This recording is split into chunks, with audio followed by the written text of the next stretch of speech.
Welcome to Hoops High, Chicago's leader in youth-produced sports broadcasting and youth media education. Hoops High is produced by high school students learning the skills of professional broadcasting. Hoops High is the flagship program of Free Spirit Media and is made possible in partnership with After School Matters, the Chicago Public Schools, and Chicago Access Network Television. We hope you enjoy the show. Hi, I'm Tiffany Moore, and I'm here at Westinghouse for the Hoops High Free Throw Classic.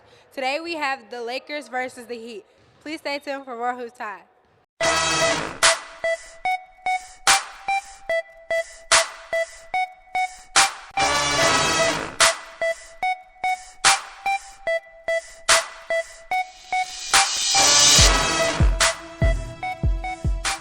Yes, I'm Michael Ingram. And I'm Kavante Sneed. And we're here at Westinghouse, where today we will have Providence St. Mail as the Lakers, and we will have Mathers as the Heat. So, Q, who do you think will have a better advantage in the game today?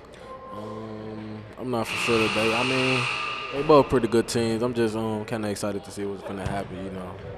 Yeah, Mathers went off. The Heat went off last game, and also did the Lakers. One of the Lakers star players is Tevin King, aka TK. Yes. He's a junior. Yeah. And he averages 13.4 points a game, and his free throw percentage is 71%. Yeah, and the Heat, one of the Heat star players actually isn't here, who was actually Chris Rowe. He actually went off last game too, and pretty much made the game-winning basket. But one of their other star players too is here also, Racine Prestovic. He did a pretty good job last game with just getting rebounds and points, and he actually ended with a double-double. That's actually a first one in the free throw classic. So good job, Racine. We made Hoops High history. Yes. Now we finna go and get started. Tip into the center court. TK with the ball. He's walking it up the court. He crosses over. Like he finna break his ankles. Passes it to number 4, Bernard Lilly. Dantel with the ball. He loses it. He looking for someone to pass to. TK with the great D. Lakers Carl with the steal. Oh, he loses the ball, though. Carl loses the ball. Oh, out of bounds on the Lakers. Thought it would have been out of bounds on the Heat. Well, as you see, the Heat bringing up the ball. Oh, turnaround shot. And it's no good. TK with the rebound. Carl with the ball. And he gets fouled pretty hard.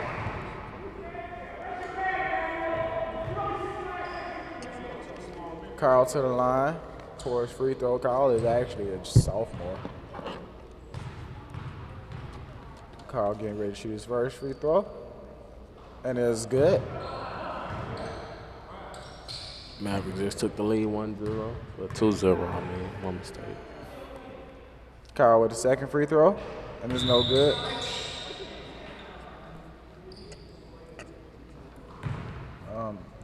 Lakers ball. No, Heat's ball, I'm sorry.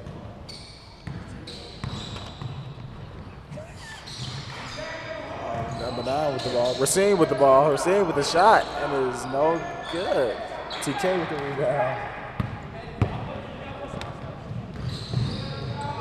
Taking the ball up the court. He gives the ball to TK. TK on the drive. TK no good. TK with the rebound. TK foul. Score is 1-0. Lakers away. Yeah, so we got the Lakers, who's 2-0 in this free throw classic so far, and Mavericks, who's 1-1. I mean, not the Mavericks, but the Heat, who's 1-1. Q, are you a Mavericks fan? No, not at all. I'm a Heat fan. I mean, I like Dirk though, with the fade away. Yeah, Dirk hits everything. That's one of the main reasons why I really don't like them. I'm a LeBron fan though. Back to the game. Dontel Payton with the ball. Looking for someone to pass it to. It's stolen. Lakers with the great defense. Great defense. Number 1, Tydrick Anderson with the layup. Tydrick Anderson with the steal. Tydrick Anderson for 3. And it's a air ball. Rebound by Daciel Payton. Keeping the steady speed. He gives it to Timmy. Timmy gets the ball, passes it to the big man down low, number 10, Kelvin Nash. And he's fouled. Kevin with the inbound, gives it to Timmy. Timmy for 3. And he misses it. TK with the rebound. Tydrick Anderson with the ball. Stolen by that. Oh, it's tipped out. It's tipped out of his hand. Dontel is doing a pretty good job. He's pretty good. He's got speed, scoring. Great block. Great block by Racine. I think Racine is going to go off again this game. I'm scared to see what happens if Racine go at it. And I think Racine and TK is going to be the 2 players to watch out for. Yeah. TK with his own rebound. He tried to put his back, but he's foul. Yeah, TK is a pretty good athletic wise and still skill wise also. TK with first free throw, no good. Yes. You are watching Hoops High. Remember, you can watch Hoops High every Saturday at 8 o'clock on Ken TV, channel 19 for all the hottest high school sport action around. TK with a second free throw, and it's good. The Lakers are leading 5-0. Dontel with the ball. Dribbling. Look for someone to pass to, like Racine is calling for it. Racine is calling for the ball. Dontel passes it to the big man. Big man for 3. And it's good. Rebound.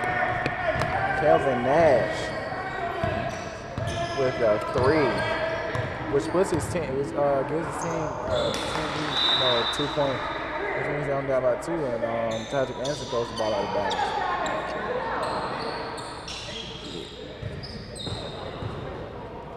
Number 10, look kind of confused. I hit the 3.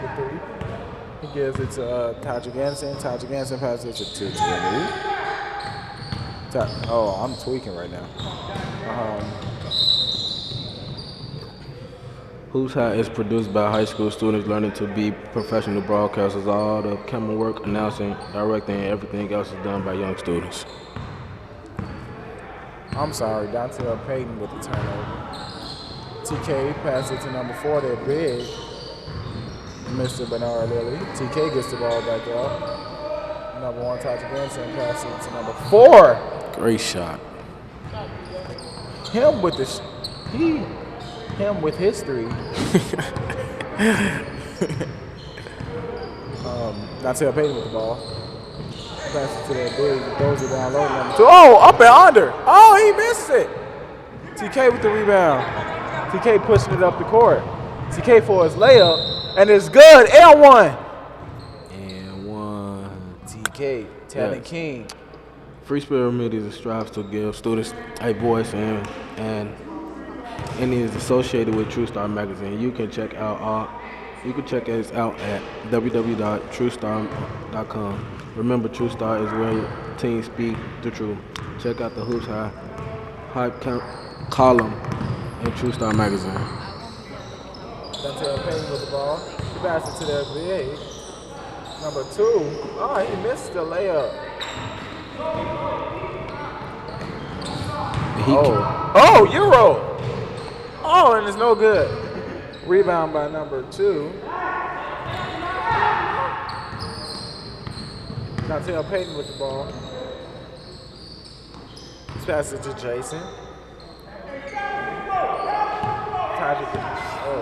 Dontel Payton with the ball. Yeah. Dontel looked like he's stuck. Racine is actually down low in the post calling for the ball. Was that 5 seconds? I think he'll hold the ball for 5 seconds. So turnover. Oh, timeout. Yes. Way. With that being said, we're going to talk to our great sideline reporter, Tiffany Moore. Hi, I'm Tiffany Moore, and I'm here with Teresa. So, Teresa, how do you get involved with all of these games? Oh, I enjoy watching the Lakers play. They're some of my favorite athletes. Okay, so you're here obviously supporting the Lakers, who are doing pretty well right now. Is there anything in specific that you see that they can work on? Oh, I think they just need to work on playing every play, not letting up and not giving up, and just playing till the end, playing hard till the end. Okay, so just a fun question. How was your 4th of July? Did you spend it with family or? I did. I had a great 4th of July. I had my family over at my house, so it was fun.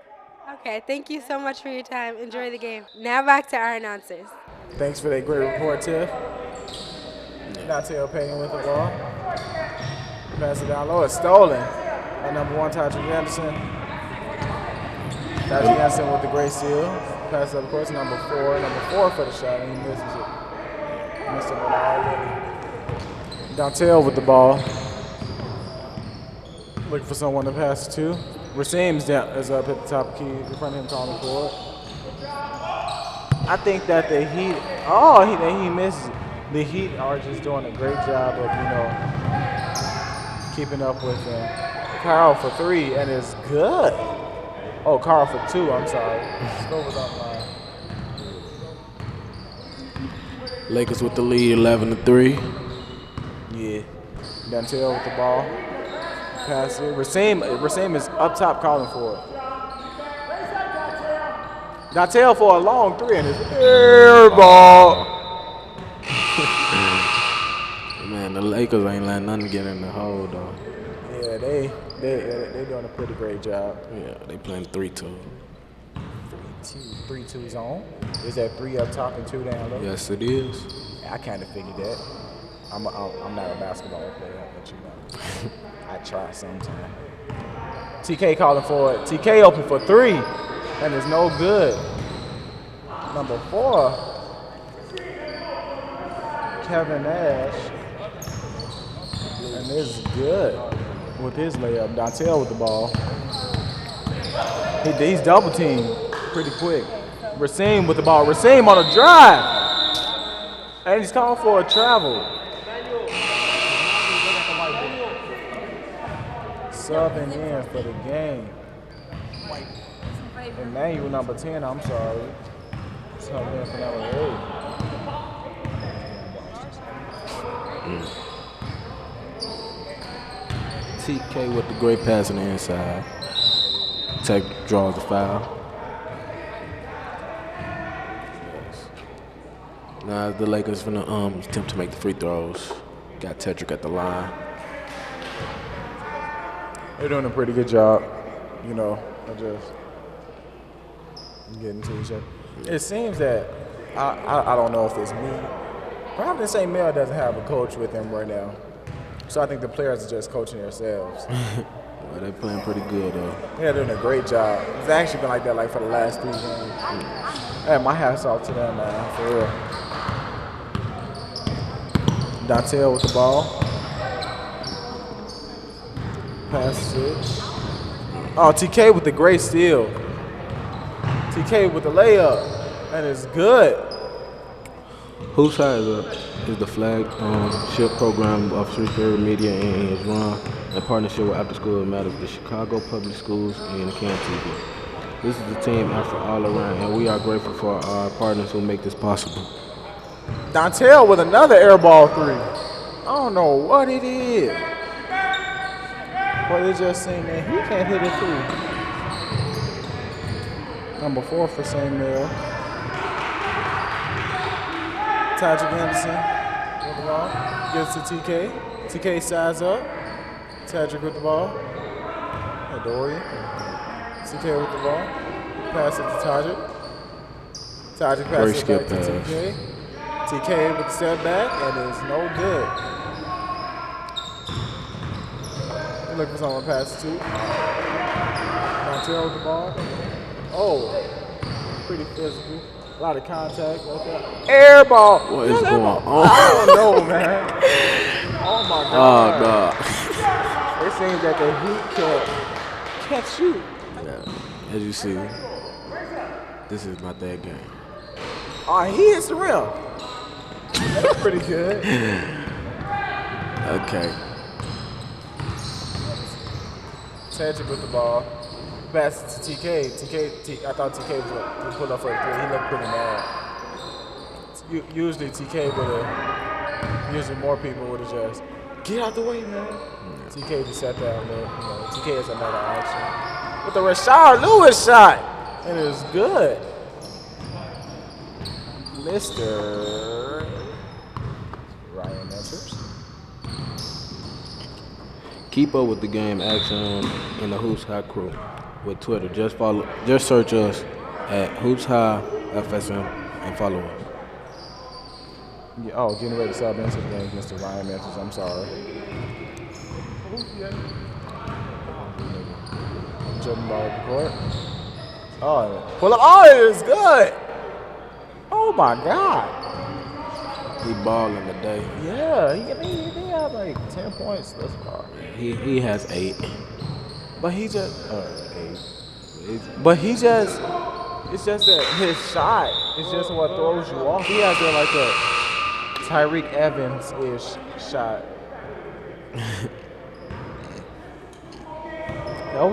His shot is weird, but it seems that it's small. As long as it go in, that's all that matters. Yeah. Oh, him again. I'm finna say he hot. I was just gonna say that, dude. Like, they're doing a great job. Emmanuel with the ball. Passes number 7. Oh, with a slow spin. And oh my gosh. TK with the ball. TK crossover. TK has a hesitation. Number 8, Ryan Mentis is calling for the ball. Number 1, Tajik Anderson gets the ball. Passes to number 5, TK gets the ball. TK for 3. Emmanuel with the ball. Emmanuel dribbling up the court, pass it to Racine. Racine on the drive, and he's fouled. No good.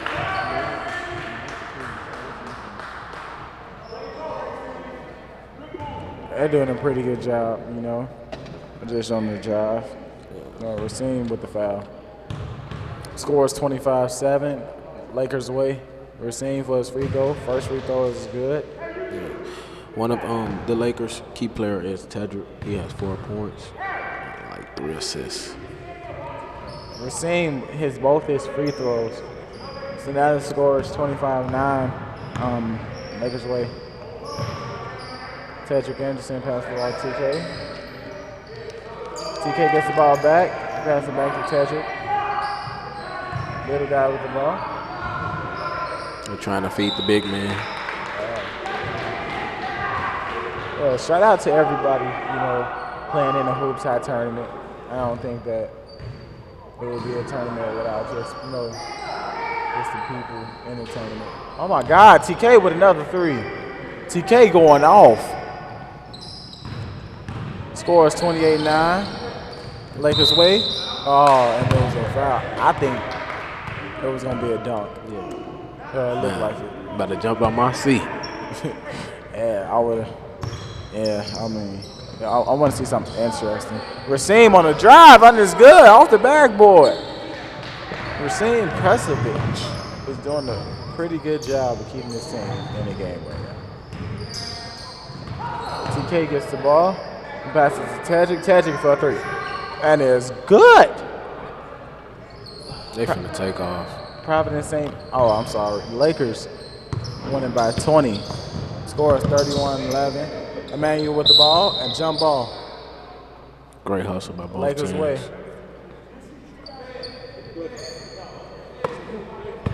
There's 11 seconds left. 10, 9. I'm interested to see who's going to take the last shot. Little guy loses the ball. Pass out. 3, 2, 1. I would have went crazy if he would have hit that. He's actually going off for real. Yeah. Well, with that being said, we're going to toss it to our sideline reporter, Tiffany Moore. Hi, I'm Tiffany Moore, and I'm here with Coach Irving, coach of the Lakers. So, Coach Irving, how do you think your boys have been doing so far? So far, so good. Do you think this is more, your team is more of an offensive or defensive team, and how do you think whichever one you choose helps your team win? Well, I think we're more of a defensive team. It helps us win because it allows us to get easy offensive baskets. And so, therefore, I mean, if we're playing pretty good defense, as we are in this first half, that means that our offense is pretty easy. So that's why we're able to score 31 points. Also, I just wanted to ask you, so your team has really been doing really well. What do you think they need to do in the second half to keep this momentum up and keep this lead? Well, they have to continue to play defense and continue to execute the offense and be patient on offense while yet remaining aggressive in terms of making sure they keep trying to score every possession we get. Okay, thank you so much, Coach, for your time, and good luck. Thank you. Now I'm going to toss it to the PSAs.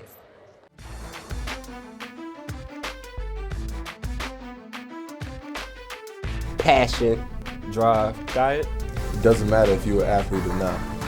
heart, and bounce. Take every advantage. If you train hard, you'll not only be hard, you'll be hard to beat. You're swagging with Tony Parker. This is Ryan Archidiakono. I'm Prince Ibe. This is Nigel Williams-Goss. Take every advantage. Hi, I'm Ian Thorpe, 5-time Olympic gold medalist, and you're watching Hoops High. Yo, you're rocking with Amari Stoudemire, and you're watching Hoops High. Watch it or watch nothing. Behind the scenes of Hoops High, it's more than interviews and replays.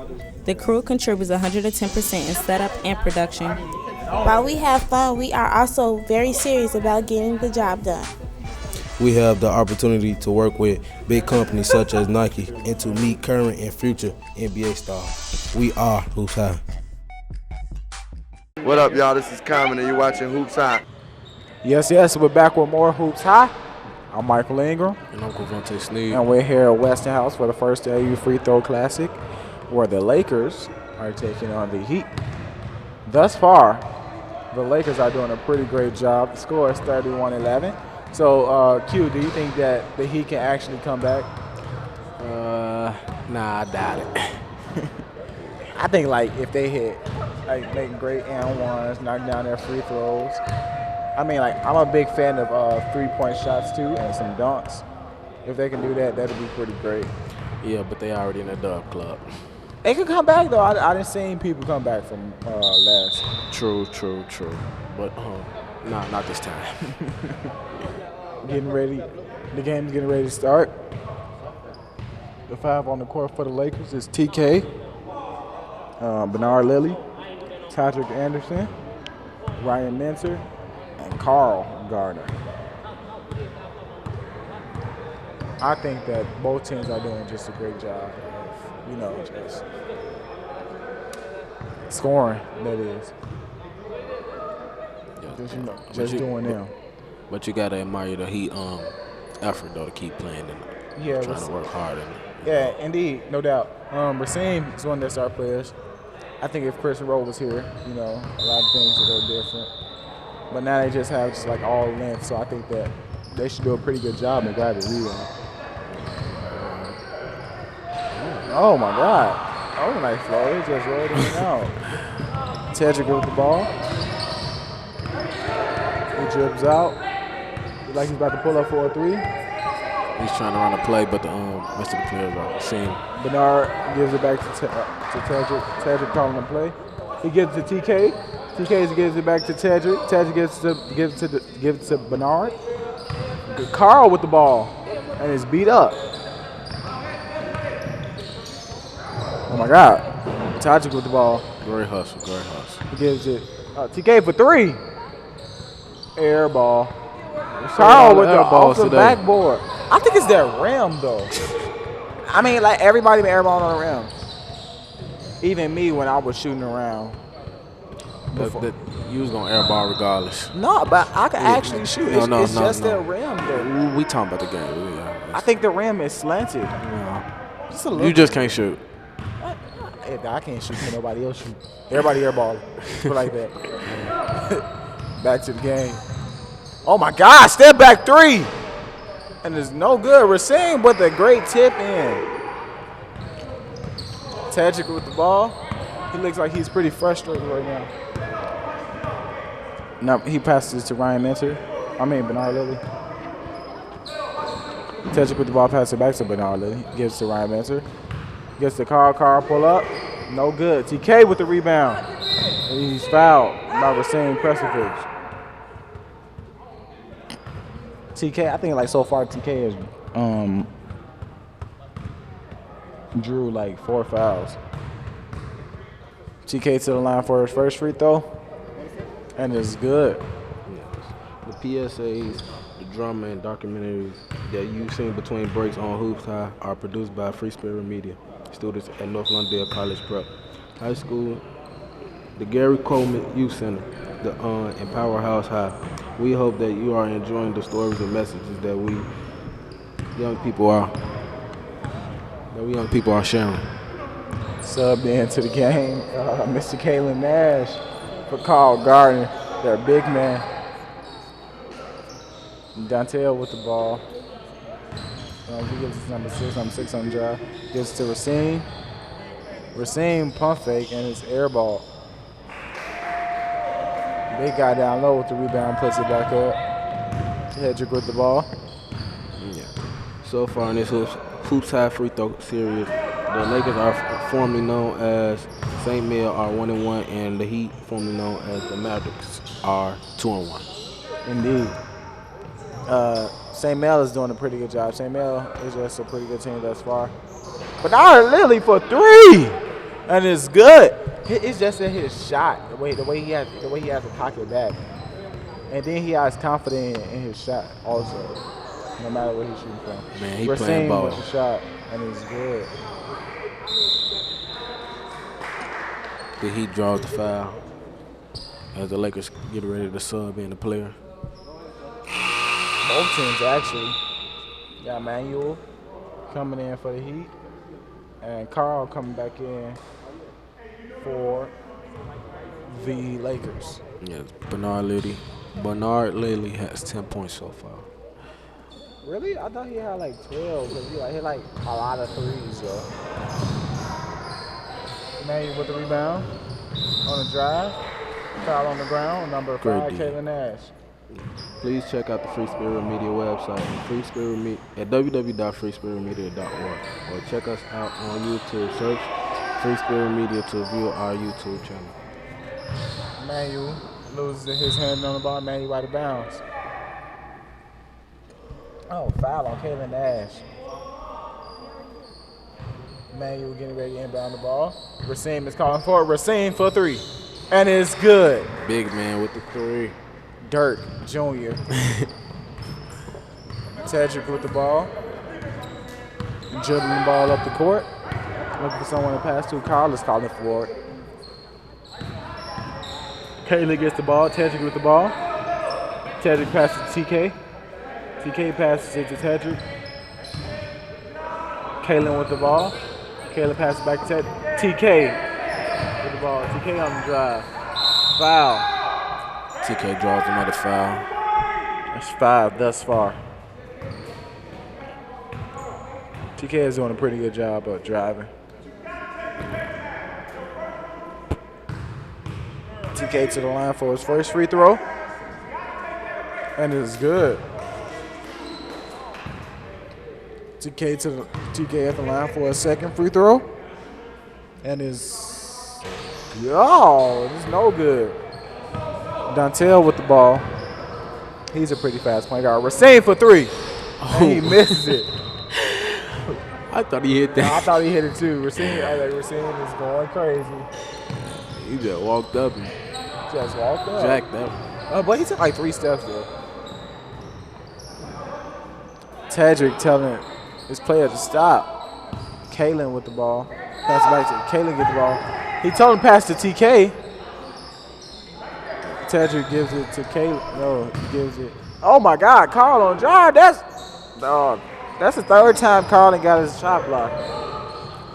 Don't forget to stay tuned for Free Spirit Media News at the end of the broadcast. It comes on at 9:50 every Saturday. Learn about what's going on in Chicago and find out the latest on the most important issues with teams. Is timeout, Lakers. And now we're going to toss it to a quick PSA.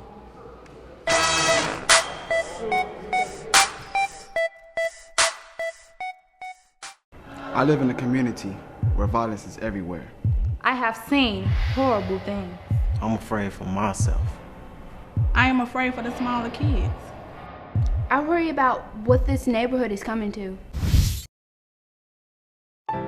That's why I go to a youth center. That is why I work on my attitude. That's why I'm nice to the kids around me. I am my anti-violence. I am my community's pro-peace.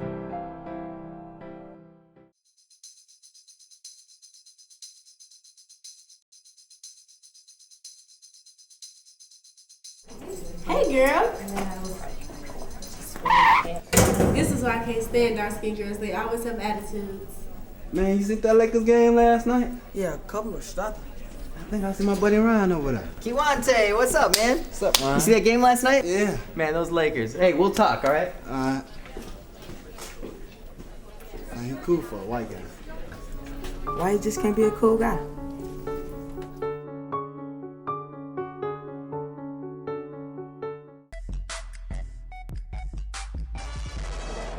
Yes, we're back with more Hoops High.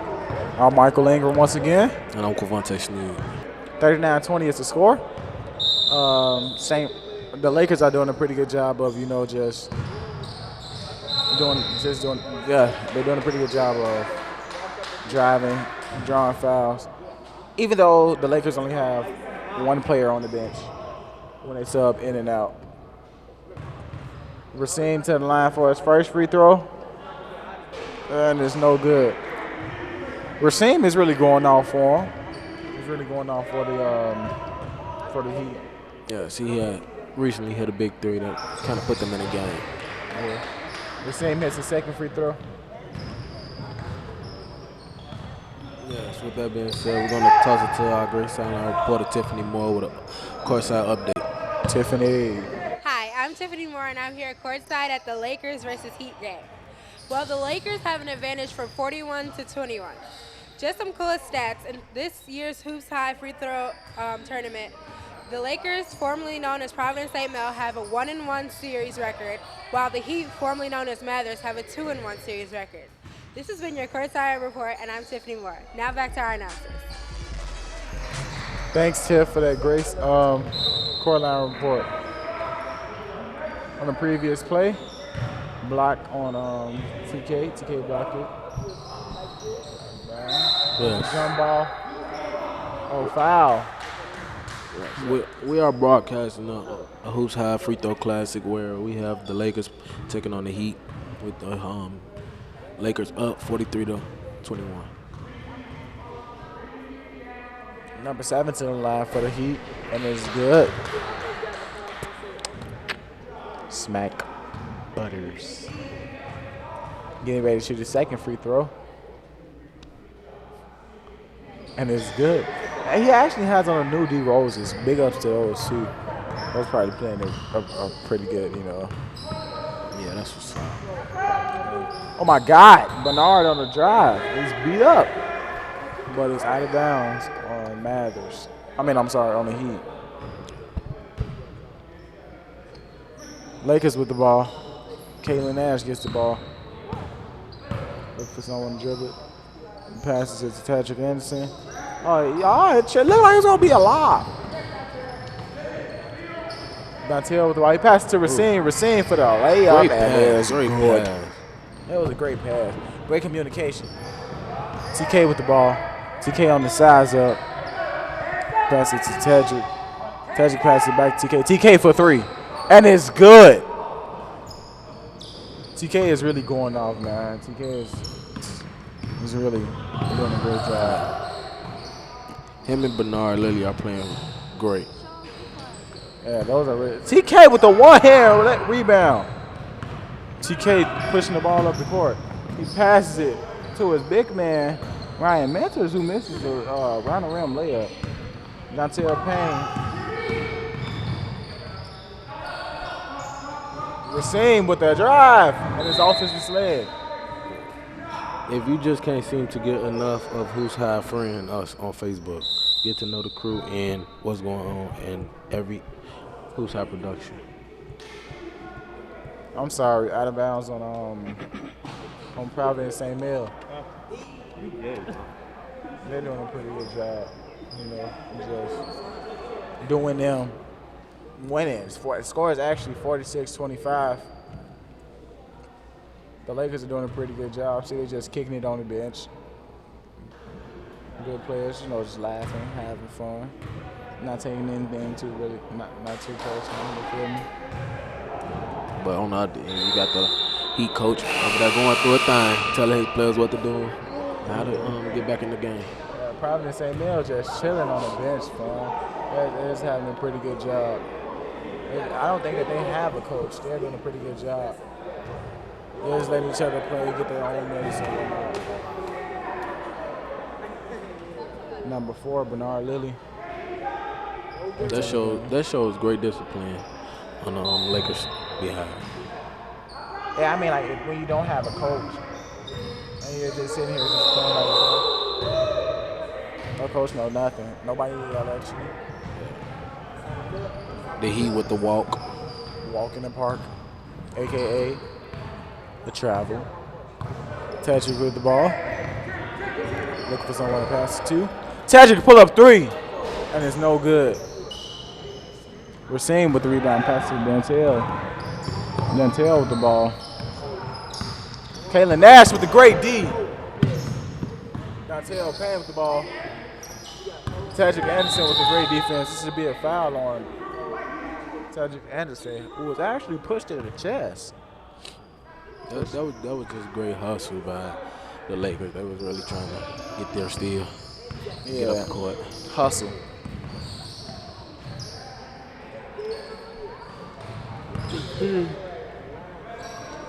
Emmanuel with the ball. Emmanuel for 3.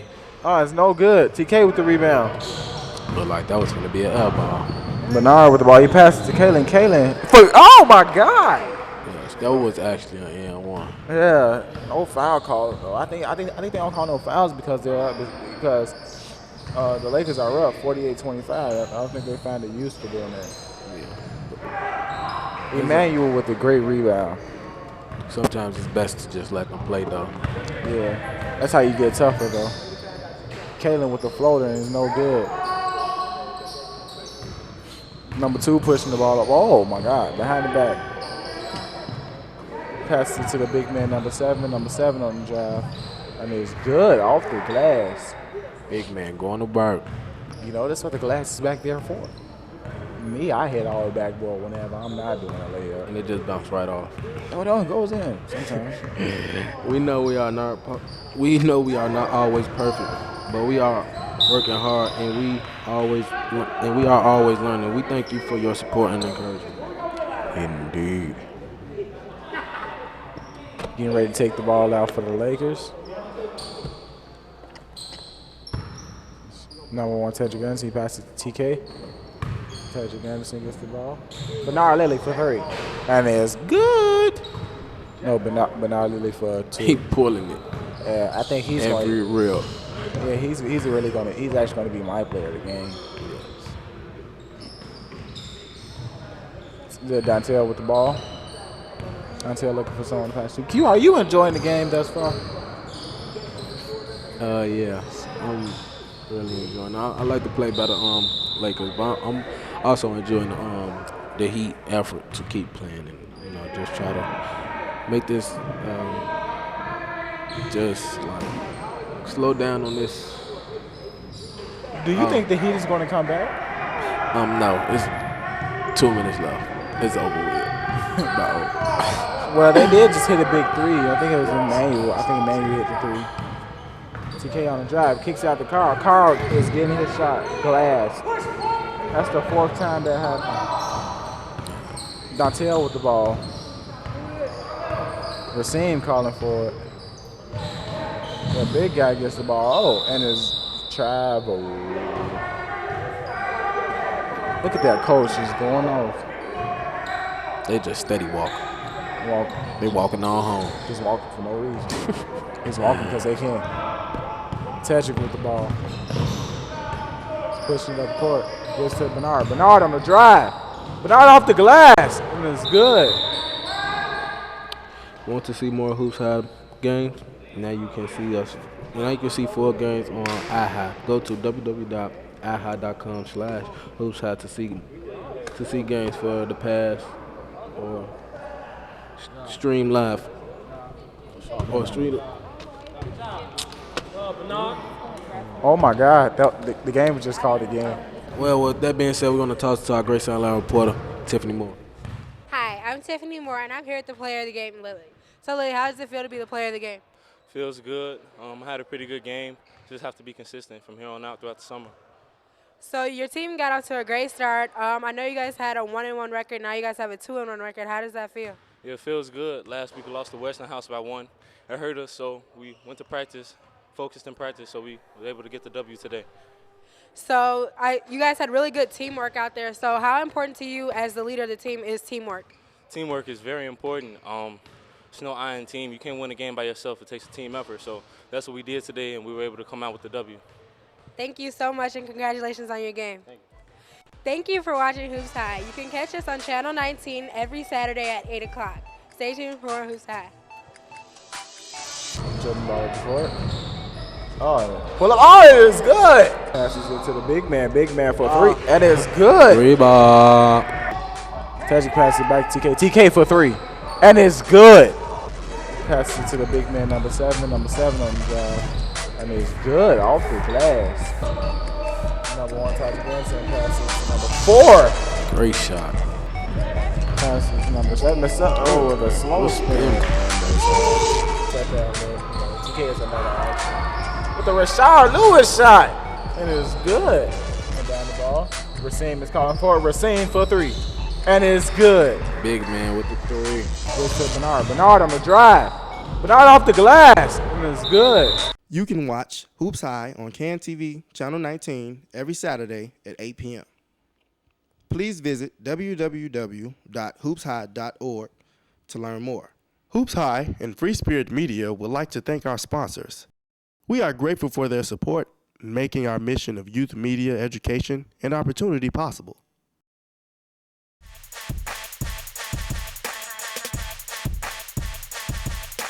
Hoops High is family,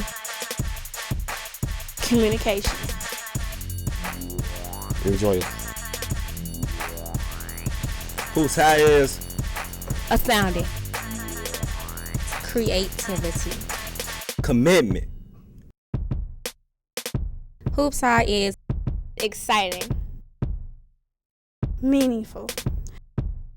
Hoops High is technology, spirit, a community.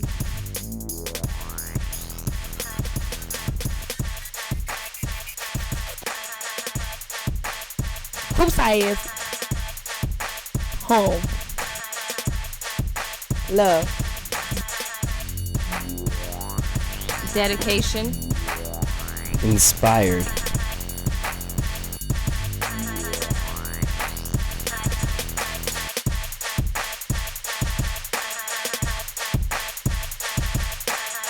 Hoops High.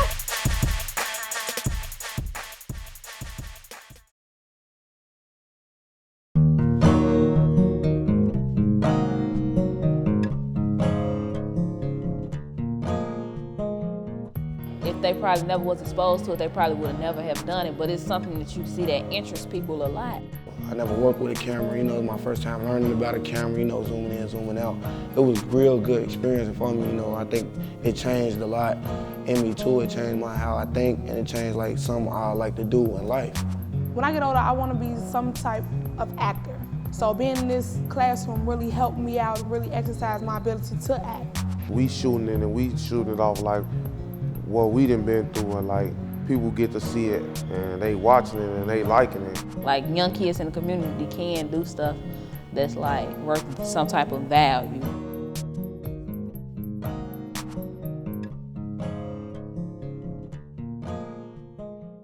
Meet Jaden, a 16-year-old from Chicago.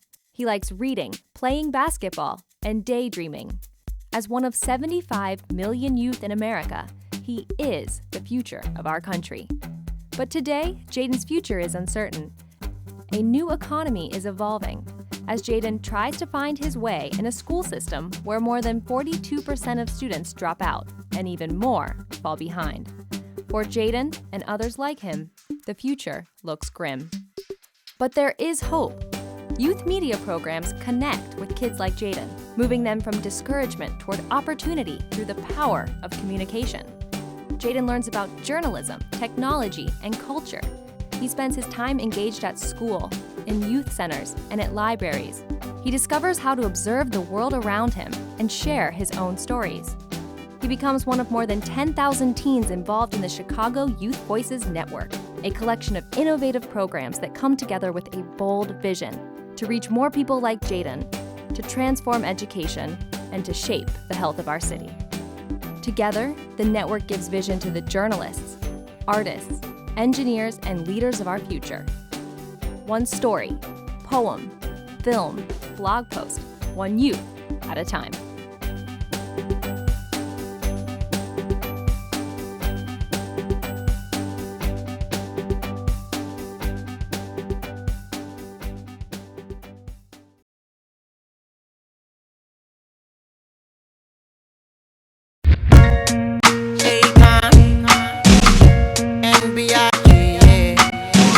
Niggas talking it but ain't living it. Crystal pop, I'm sipping it. Mob hats and lizard shit. Gator chunks, bitch.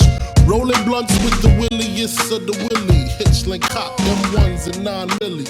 Stories like a motherfucker. Model bitches wondering if I'ma fuck with her. She know I treat. When I hear the term element of the streets, I think of the good and I think of the bad.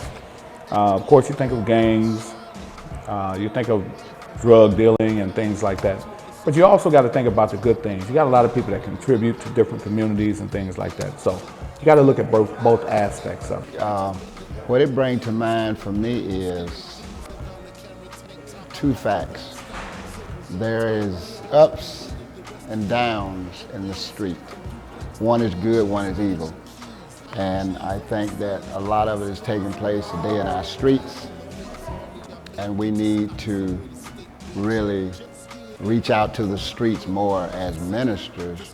In my position, we have to bring a more positive role from the church outside to the streets. All the activity in the neighborhood, on the blocks, outside, on the corners, things that are happening outside of school, outside of homes, and other community agencies. The trouble, lost kids, I don't know, dangerous situations, kids not thinking right.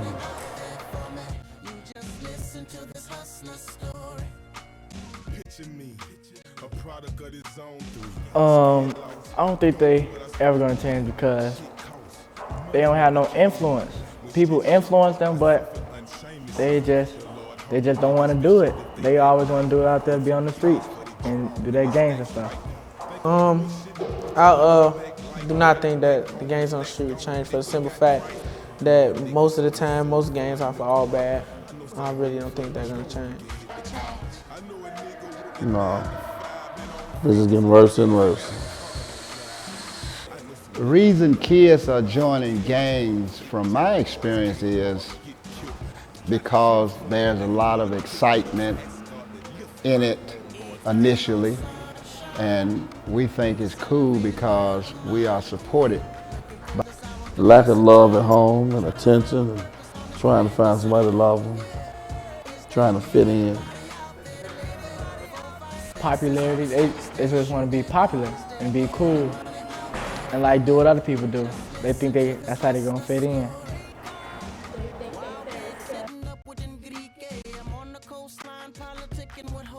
Some, I think some parents just ain't there.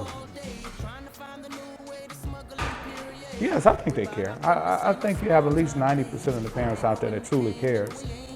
And of course you have another 10% that are probably busy with other things or have issues that they're dealing with themselves. But for the most part, yes, I think they care.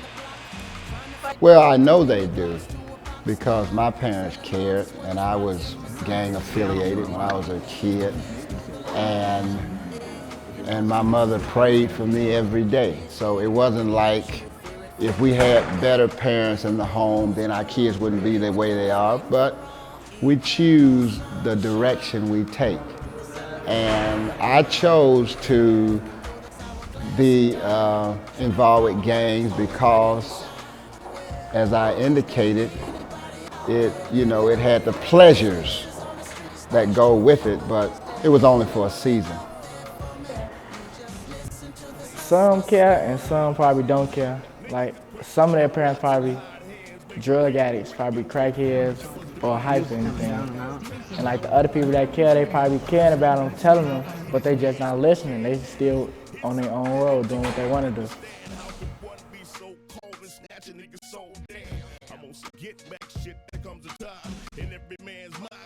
Yeah, they are influenced by it. I think that you have to really be focused and have a made-up mind. You have to understand who you are, and you have to not want to be like someone else. Some kids don't want to be in the game, but they don't want to act like they can't fit in, or they don't want to be singled out as like a nerd or a loser or, you know, lonely. So they just try to hang around just to fit in with what they think was right. A group of kids helping each other. That's the positive thing about it. Like, they looking for each other back. But when they looking for each other back, they going against other people. But you supposed to love your enemies. But they not loving their enemies. They hating their enemies. Because God say you supposed to love each and everybody, but they only love the people who in the same game, helping each other back. They not loving everybody. I think they're bad on one behalf, but I also think they're good because it's giving them family, you know, somebody that they can go to and say, I need this, I need that. So I think it's a 50-50 of being good and bad. What do you hear when you heard the evidence of the street? What comes to mind? I think of like a lot of crackheads, poor people, kids on the street selling drugs, dropouts, drug dealers. That's what I think of when you say elements of the street. Unfortunately now, most of your gangs in our community are doing some negative activities. So, you know, it's hard to say, but you know, it's disappointing because I think they have so much power and they can do so much to help our community, but they just... I think that gangs are very destructive, and it brings a lot of trauma and hurt to families because so many of our black young men in our community where I live are dying. And the reason they're dying is because of drugs and violence, and there's so many families that are really torn apart because of the hurt that they experience through the violence of murder and drugs, and it's an epidemic. And by that being said, it's an epidemic because the young people now in our community, they don't have the resources that they need to turn away from it, where they figure dealing drugs is the only solution to have money. And, you know, they are influenced by their surroundings.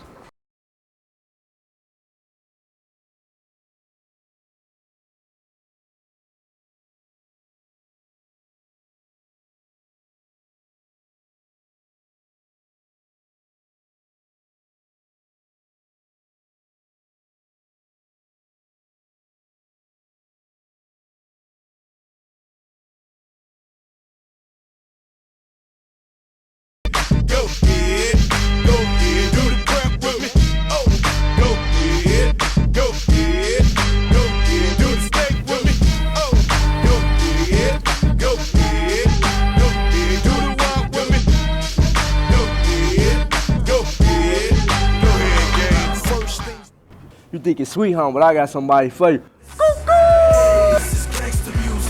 Oh, shit.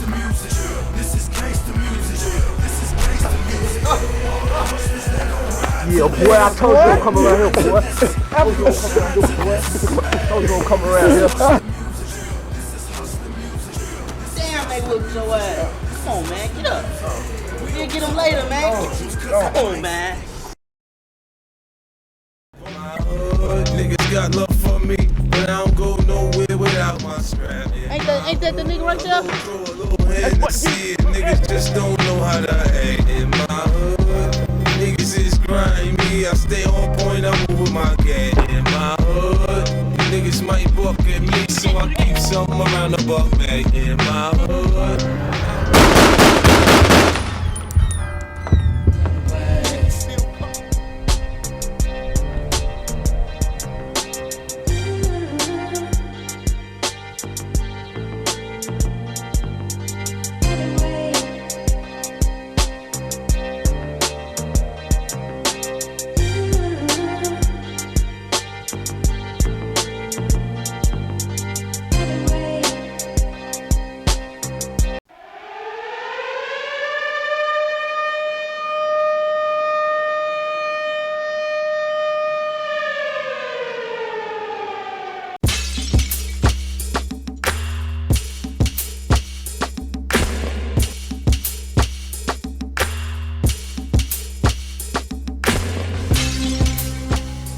We are the Umoja Community Builders Interns, young people on Chicago's West Side exploring our neighborhoods asking, how can we make a difference?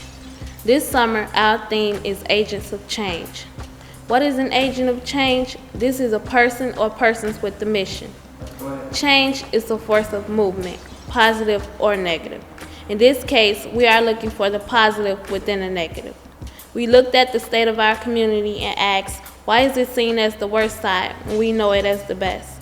How are issues around housing and redevelopment affecting the homeless and the resident people? And how can young people play a role in change? Through this project, we learned a lot about our community and the challenges it has faced. For example, after the riots that followed the tragic assassination of Dr. Martin Luther King Jr., the West Side was depressed, business left, jobs were lost, and housing deteriorated. We spoke with many local residents about their opinions and feelings about new development.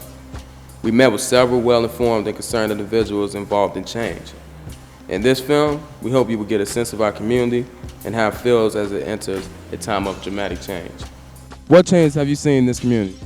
They fixing up all the buildings, all the abandoned buildings, getting rid of empty lots.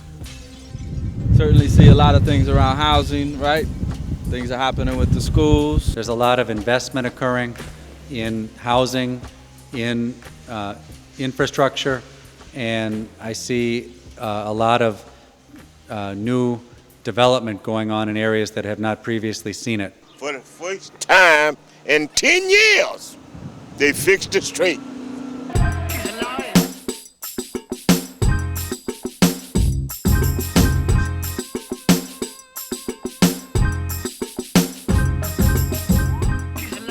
A lot of the community has buckled down and really noticed that a lot of the stuff that's in the area is like really wrong, and a lot of the neighborhoods they really need to clean up. There's a movement building, and I think that a lot of people are starting to really believe in the power that young people have in the community, and really start to take things seriously that are happening that we see around them, and it's not really things that we can ignore anymore. So who does you think influenced this change? The people, the community, the kids, the parents, the grandparents, people in the community. People in the community make the community what it is. If you have a drug dealer on every corner, then there's going to be a drug dealer community. If you have a good community where everybody can get along with everybody and there's no hassle and no harm in anything, then that's a community. It comes together as one. It doesn't separate.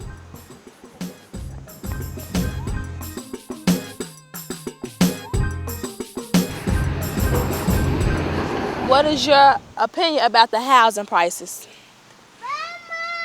Well, I think they're building houses here, but I think maybe they need to build more lower income houses because the condos is not going to be beneficial for this area.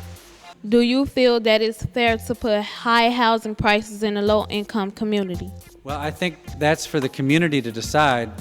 I think that it's important for development to be managed in a way that long-term residents are not displaced, but that also does not chill development so that it doesn't happen at all. If you take a look at what's happening coming westward in this area, down by the medical center, everything that you see is being built, new development. It's study coming this way. If you go up on the north side of Chicago, there's nothing you can do up there. I mean, everything is full. There's no places you can park. All new development has to be, in my opinion, on this near west side. And this is the changes you're going to see. As time progresses, you will see more development become this way, and it's gonna be tremendous for the neighborhood, provided if the people who live here can afford to stay here.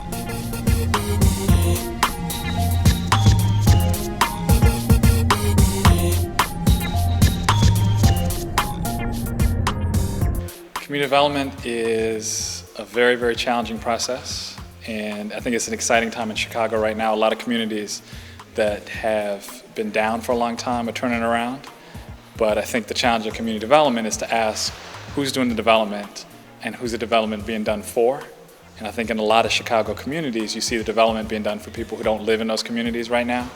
And so I think part of what's happening in communities like Lawndale is the residents are asking, is this development being done for us, and how can we have more of a role in community development? But I think it's a really exciting time for that. They're not changing it to help the people in the community. They're changing it to help the people that want to move into the community. Gentrification is a tough issue, I think. I don't think it's as simple as get out. What I would like to see is neighborhood groups in charge of developing. Right now it's developers and wealthy people in the city. You moving everybody else into this neighborhood, but you're not taking the time out to look at the neighborhood and evaluate the neighborhood. The porches, the kids, the environment, the parks, everything counts. And you can't just build a house and think that a neighborhood will be a neighborhood with the new house on the block. You got to actually take time and invest in the neighborhood. I think you got to be careful with a good-bad split. Everything's all good or all bad. I think you see pockets of both. There are pockets of people who are working together, who show unity, but then there are people who don't work together. With the kind of growth and development that's being proposed for the community, I think the opportunities for new retail development exist, bringing more stores, more restaurants, more places for people to go out and eat and play. I think the opportunity for increased transit in the community is greater. The CTA will recognize more people in the area, run buses more frequently, trains more frequently. All those are positive, I think, for the existing residents. Seeing the value of who we are, seeing the good things about us, the assets in our community, like community. One thing about black folks, and I think you find this, well, in all the communities that I've lived in, is that neighbors talk with each other. There's a legacy of faith here. There is a legacy of struggling to get what we need, activism and organizing. And I don't think that we really see those things. We usually concentrate on the negative things that we see. The youth can play a very, very major role if they choose to look for a positive influence in this neighborhood. But it's very hard to find, because every time you look out your window, you're seeing something negative around here. The things that I think influence change are passion. I think that ideas influence change. I think that bravery influences change. And I think that that faith influences change. And so when you see people that have embodied these values, when they take on their idea and they live it, they become change makers. Being a citizen, want me to stake my opinion right now, this is what they're gonna have to do. Ask each resident in the neighborhood, hey, what we should do, or call a big meeting for everybody to come in there and voice their opinion. They don't do this here. Next thing you know, the place next to you got a house popped up. Next thing you know, the person that next to the house done lost their building. That should be fair. If they won't be fair, let's not do it at all. Well, I remember once a friend of mine asked me a question. He asked me, why is it that I'm still in this neighborhood? He said, by him knowing me, he said, you can live anywhere in the city that you want. Why are you still here? Kind of made me mad because, this is my neighborhood. He's my people. Your family, right?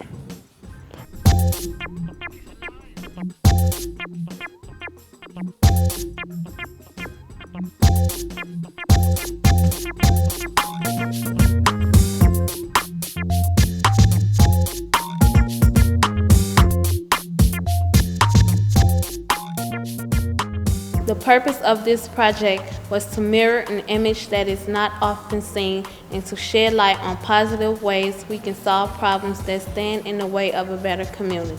My hope is that those of you who live in communities that deal with redevelopment will actually make sure that it goes in the path that you believe is right. And please try to encourage those others in your community to actually get involved and do what you believe is necessary. Let's come together. Let your voice be heard. Take notice and take action.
I want to get some kids just like that.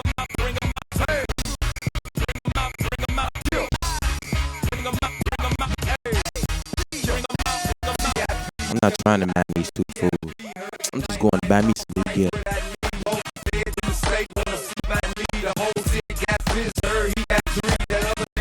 What up now, tough Tony?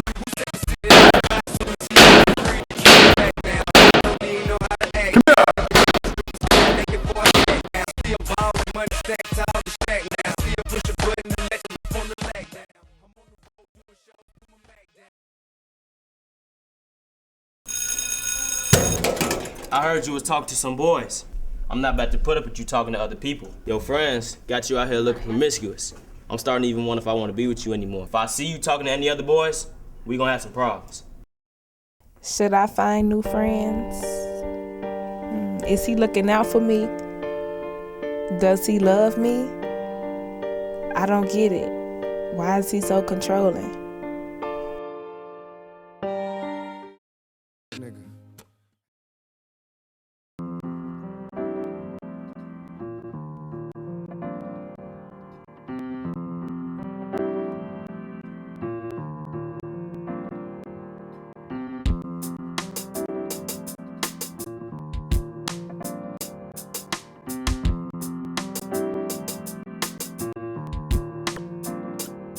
Well, my typical relationship is being with someone who shows respect for you and themselves, and one who shows concern for your feelings, because that's a big part in a relationship, and trust and communication. That's a major part in having a good relationship. And I see emotional abuse going on, I see physical abuse going on, I see verbal abuse, whatever it is. And tell them, because sometimes I think people who are being abused don't know that they're being abused. Who knows someone, either their age group or even older, who has been or is in an abusive relationship, either verbally or physically or sexually? Every relationship has its ups and downs. She had to find out the hard way. I was with this boy, and it was, you can tell, like, you know, I noticed the abusive signs, like when, like, he didn't want me to get like any phone calls besides him, and he didn't want me to go anywhere. Wherever I went, it had to be with him only, and he'll physically abuse me if he get mad. mad at anything, you know, that I've done. Basically, that's it. That's how I knew that that was a sign of an abusive relationship. Domestic violence is the leading cause of injury to women between the ages of 15 and 44 in the United States, more than car accidents, muggings, and rapes combined. Being in an abusive relationship, it's not the victim's fault. Talking about the gender role expectations, you know, you do see it more with women being the one that get hit because they look at the man as supposed to be the man. And women are supposed to be more passive, and they're trying to still figure that out. Whereas once a lot of people become older, they do figure it out that no, that isn't, it's not appropriate behavior for men nor women. Women don't have to be the passive person, and men do not have, that's not the way you show that you're a man, is by, ooh, look, I can hit a woman. I'm a man. Abusive relationships affect not only the person being abused, but the people around them also. Because, you know, I have 6 sisters, and I wouldn't want no man putting their hands on them. So, you know what I'm saying, I would feel, yeah, that would hurt me. But realize that it's not okay to call someone names. It's not okay to hit somebody. It's not okay to be emotionally abusive so that the other person feels as though they can't move, do anything, or somehow feel inadequate. I think that they need to find the resources that can help them get out of that relationship. They actually need to look inside themselves, and they need to ask themselves the question, is this worth it? And if not, then they need to go find help. Being supportive to someone trying to get out of an abusive relationship will make it easier for them to leave because they know they are not alone. One of the first things I would do is talk to them and be honest with them and see and tell them, maybe you don't see this, but I'm going to tell you what I see. I see these things going on. I see emotional abuse going on. I see physical abuse going on. I see verbal abuse, whatever it is. There is no excuse for any kind of abuse. If you were in an abusive relationship before, don't take that chance, you know what I'm saying, of getting in an abusive relationship again. And your experience, what you learn, you can pass that on to somebody else so they won't make the same mistake that you made. You can say no, you know what I'm saying? If you feel you're in an abusive relationship, you can avoid that before it even starts. Just leave. It's just notice, you know, the signs of abuse before, you know, during the beginning of relationship, and if you know, notice the signs of abuse while it's fresh, like just, you know, cut it all off. Don't, you know what I'm saying? Don't let the abuse just keep going. Just as soon as you notice the signs, just cut it off. You don't need to be in a relationship. Because I actually learned from my mistakes, and I know that there's someone better out there. No one deserves that.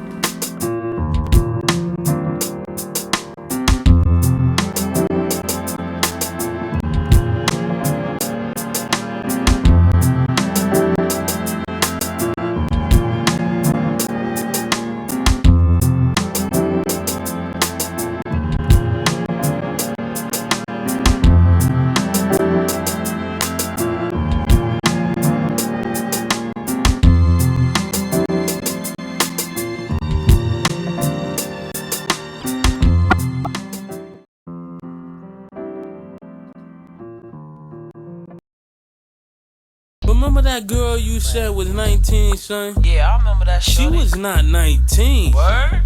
She is. She 19. Nigga, I followed her to school. That's how I know. Hey, girl, I want you to meet somebody. Who? He my new friend. That's your new man. How old is he? Girl, he's 21. Repeat that. He's 21. Say it again. 21. You only 15. I know. So what? Where he at? He right over there. Hey. What's up? Girl, Tasha, this is my boyfriend, Michael. How are you doing? Fine, and you? I'm not doing so good. Why not? First of all, you a 21-year-old talking to a 15-year-old. What, you can't find nobody your own age? Yeah, I can find somebody my age, but she more mature than them girls. You a damn lie. Why are you so interested in her? Why they ask so many questions? Hey, don't worry about it. Come on, we finna go. How about you find somebody your own age? I told you, I'm mature. That don't matter. Y'all stop it! Hey, shut up, let me handle it. No! Didn't I tell you to stay out my business? No! What you mean, no? No! Shut up. Next time you gonna listen to me. It's police. So my name is Tasha, and my friend is getting beat up by her overly aged boyfriend. You need to learn that. You gonna learn next time, ain't you? Yeah, you gonna learn. Yes, it's fucking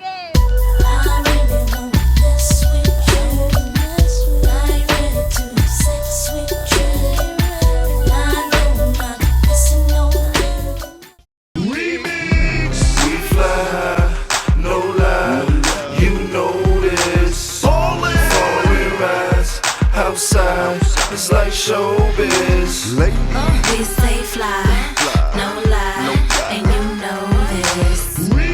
Hips and thighs, oh my. How are y'all? You boss off keeping it real.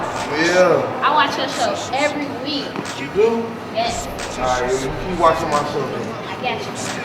Well, blood, Welcome to Keeping It Real. Well, I'm the host, Isaiah Evans. And on this show, I promise we're gonna try our best to keep it real. Today's show is about the males. Male achievement. The male achievement is on the rise, people. And you could tell by in their involvement in after school activities and grades that the males are trying to make a change, but don't just listen to me. Let's see what other people have to say about this. So I went out on the streets and here, check out this piece on men in the bathroom. What's happening? What's happening? What's happening? What's happening? What's happening? What's happening? What's happening? What's happening? What's happening? Well, what I think is about it is that a lot of young males nowadays don't really care about what they do, right? Well, what they really do and how they feel, especially the ones that's outside on the street hustling, selling drugs, and doing all these bad crimes, whatever. But the people that's in the school, especially these males up in North London, college prep, is doing something about their lives.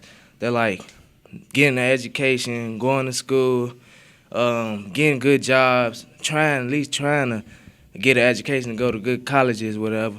Have a positive attitude about themselves. What's happening? What's happening? What's happening? What's happening? Male achievement. I think we came a long way, and we could do better though. What's happening? What's happening? What's happening? Male achievement at North Lawndale is at a moderate rate right now, but it definitely could be a lot better. I think that a lot of males have less in themselves. They haven't really been achieving at what they can do because they've let their peers influence them, and therefore they don't achieve to their highest abilities. And I think that's definitely possible, but you know, peer pressure is really strong. Although they don't want to admit it, it really is. What's happening? What's happening? What's happening? What's happening? You know what I'm saying? Hey, see, look at how he pissing in the bathroom. He ain't like this and shit, holding him. What's happening? What's happening? What's happening? What's happening? You heard what I think about male achievement and what other people think about male achievement, but another thing that goes along with male achievement is males making good decisions. Now let's check out this piece on the homecoming dance where you have two brothers about to make decisions. Check it out. Here we have Chris getting ready for the homecoming dance. Here We have Nick getting ready for the homecoming dance in his own way. Get my money. No, my brother. Not today. I'm on my way somewhere. Well, let me tell you a little story, man. What happened to me not that long ago. Check this out. See, I was looking for God at my grandmama's house, underneath the cushions. Now, let's go to the dance and check out Nick and Chris. What's up, Phony? What's happening? What's up, Sean Paul? What's happening? Hey, now, ladies and gentlemen, it's about that time.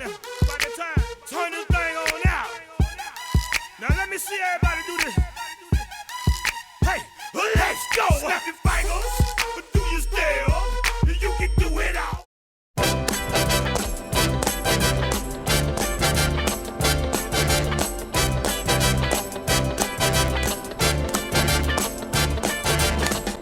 It's not unusual to be loved by anyone. It's not unusual to have fun with anyone. But when I see you hanging about with anyone, it's not unusual to see me cry. I wanna die. It's not unusual.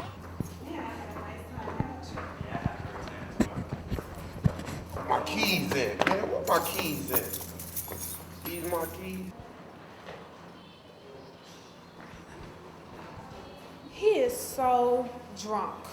He should not be driving. Man, lock this door, man. Who locked the door? Hey man, you should not be driving. Let us take you home. Okay.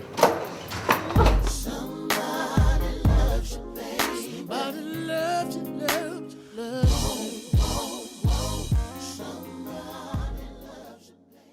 Yes, people, you have to make decisions all day in life. And now, let's see what decision my man's made on Why Go Raw. My mind's telling Why me go no, wrong? Scrap it up. Use condoms. but my body's telling me yeah. Hey, let me kick a freestyle for you right quick, all right? Hey, yo, traffic, looking for my chapstick, feeling kind of caustic, desert for a maverick. Hey, see, that's $1 million song right there. Hey, you guys want to go and study? Study, man? Why should we go study? And I can work on my core skills, son. I know, man, that's where it's at. Fat, cat, bat, rat. Yeah, man. So many ballers and rappers have made it, man. So if it ain't broke, why fix it? Huh? All right, man.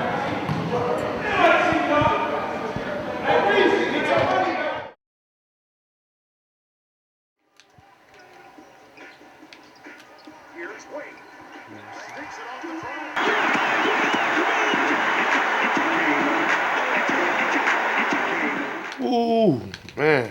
I used to do that same move right there. Man, 10 years later, doing the same, sitting right here, playing the game.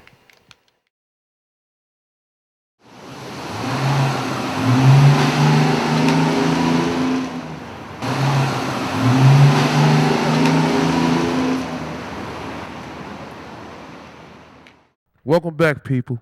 In today's show, we have a special performance by the one and only. That is, I want y'all to check this out. See, I'm not a hater, especially about the paths with the Raider. Cause I gotta keep it the truth like Fantasia, the meaning is I ain't doing nothing else at all but changing it. The words rearranging till I fall. I'm making this moment of life so much better for me. Why? Cause it's the moment of peace. So for Black History, right before it ends, I have to do it again, straight for my friends, minority man, organization, and other things such as that, where we know that we had another plan, so we making it exceeding the norm. I swore until the beginning, I knew it was for. I was here, that's why I ain't changing nothing at all into the floor. So anything that ain't going up, it hit the floor. I understand that.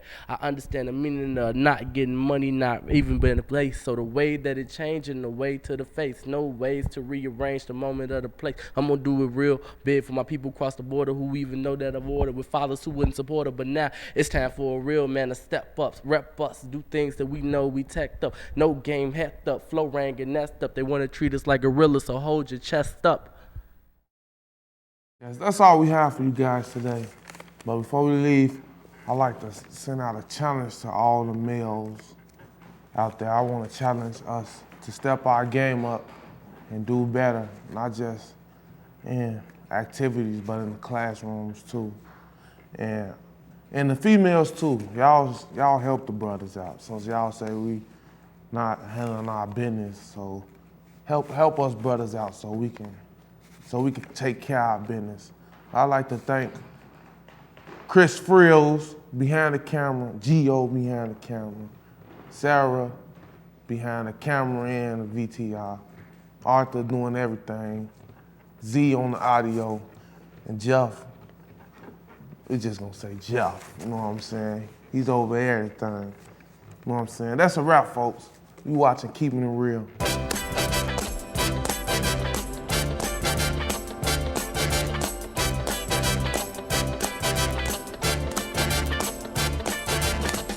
It's not unusual to be loved by anyone.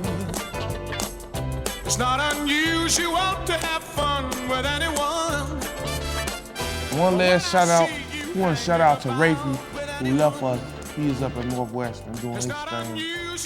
Holla at your boy, Rafi.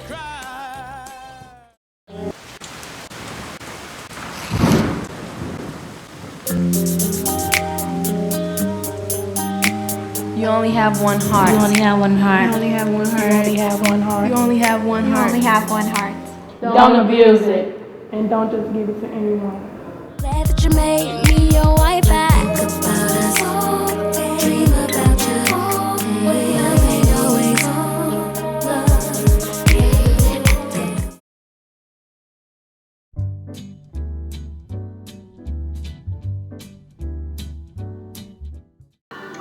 You want to be my girlfriend? Sorry. But I want to marry Michael Jackson.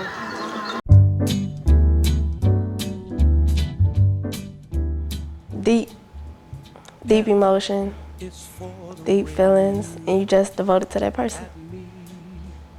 My definition of love is when you devote yourself to one person, like one person, not just physically, but emotionally. A special bond that you have with a certain person, father, male, and female, that you share. You know, you will go all out for a person where you'll do anything for somebody, you know. You'll go, you'll jump over a bridge to save somebody life. I think that love is different with each person. Like the way that I love each different person who's a unique individual, I love each unique individual differently. Was made for me and you. Yeah, I experienced love a couple of times. I have experienced love. How long ago?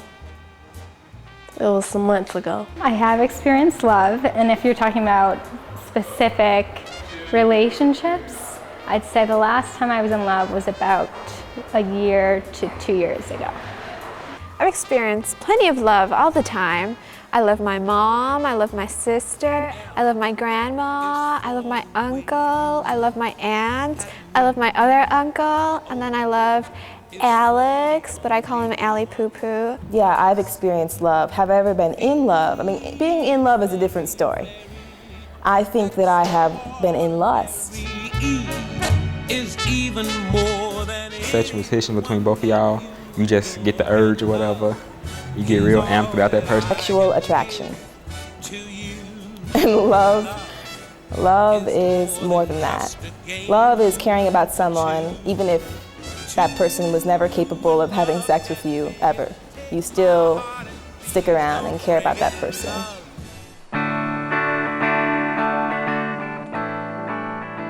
I think it's possible to love someone and not be in love with them, because if that's the case, then, I mean, everybody you love, you'll be in love with. You love everybody now, ain't that your family? Won't you think you love them? So, But right, but you ain't gotta be in love with them. That's your family. Give me some. It's possible to love someone without being in love with them. Because you can love them, you can care for them. Like, I got love for that person, but I'm not in love with you. I don't want to be with you, but just because we had something, then I still care about you.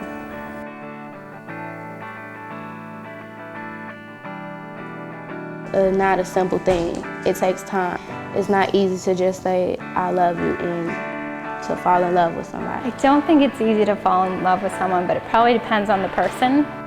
Well, for me, it's hard because I've never experienced romantic love. I've always had crushes on people, and I think it's easy to develop a crush. And even when people say love at first sight, I think it's a big lie because it's physical attraction at first sight. You don't go into a bar and see someone and say, hey, that guy has a great sense of community. That guy is really brilliant. You say, that guy looks hot, you know? So I think it's attraction at first sight. It's not love at first sight.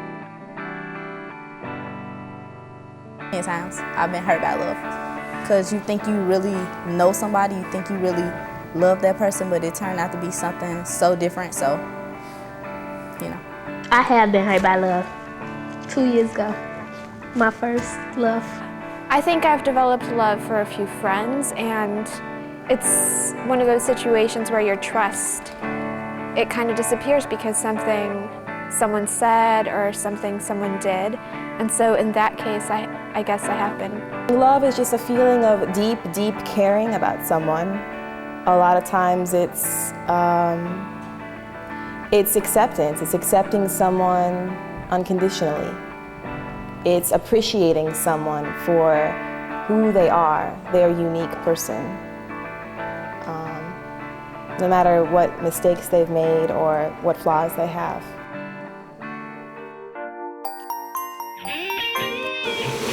See the lust in your eye, I know you can't hide it. In your walk, in your vibe, make me wanna try it. Like a lax spinning rims. I love it when you ride it. You a stallion, baby, you know you got body. You working that thing, you twerking that. Dang, where they come from?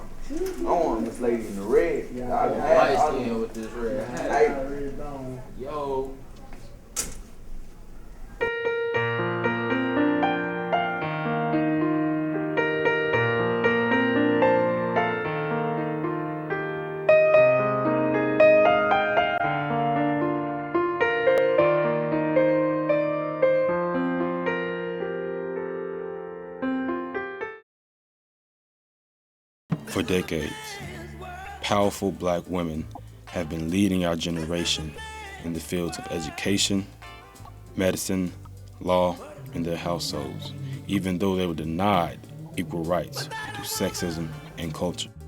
We asked a few people what makes a black powerful woman. Let's hear what they had to say.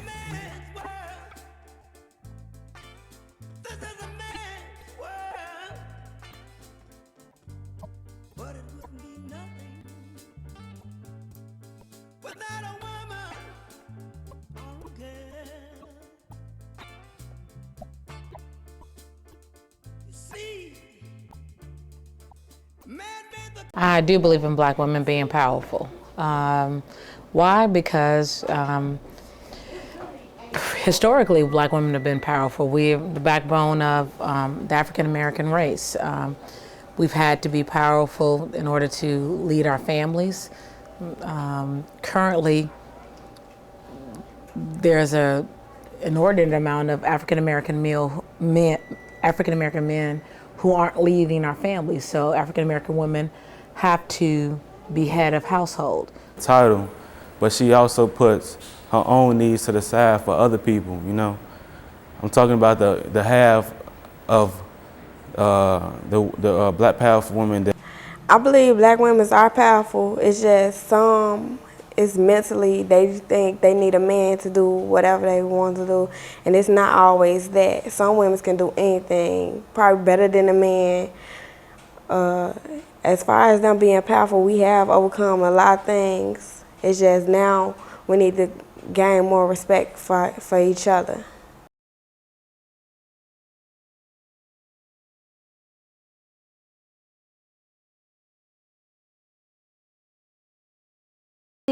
That a black powerful woman should have is the ability to stand up for herself, to have her own beliefs, to be a good role model to younger people.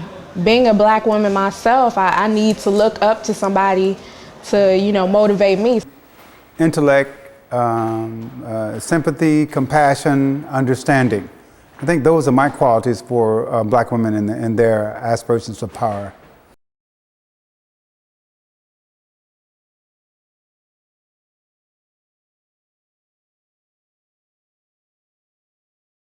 Be able to not rely on my teachers no more, because in 8th grade it feels as though my teachers carried me, and now that I'm in high school it's like I gotta rely on myself. When I first entered college years ago, there was definitely some difficulties regarding like financial aid and stuff like that, but I was motivated to finish school, and I wanted to stay at the school that I was at, so I made sure that I did everything in my power to get whatever financial aid that I need. Being pregnant, because like most people think that you is unable to control or whatever, and they end up having abortions and all that, and it's not always that. Cause I know a couple of girls that got kids, went on to college, got them a nice house.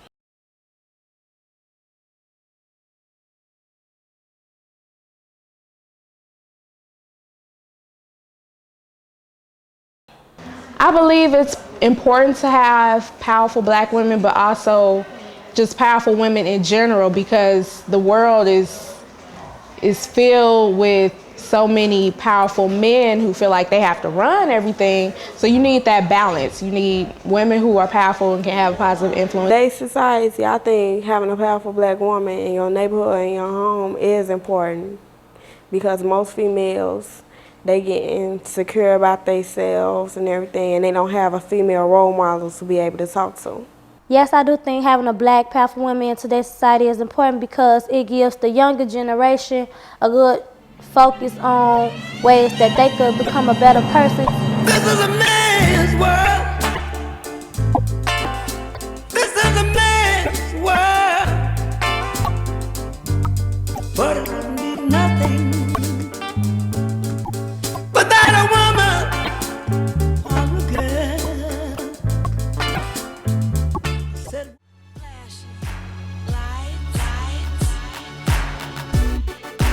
flashing lights,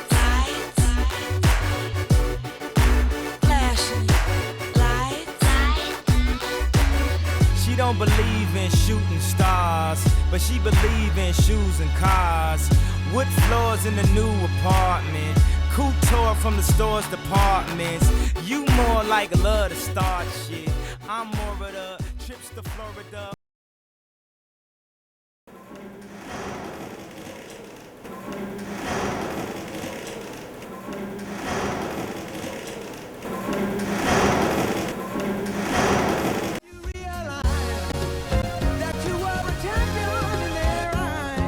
Yes, I did. So I packed it up and brought it back to the crib. Just a little something, show you how we live. Everybody want it, but it ain't that serious. That's that shit. So if you gon' do it just like this. I think there is a different treatment of the boys and girls basketball team at North Lawndale and just the boys and girls sports in general at North Lawndale. The boys get a lot more attention and appreciation from the school in general, probably more money, definitely bigger crowds.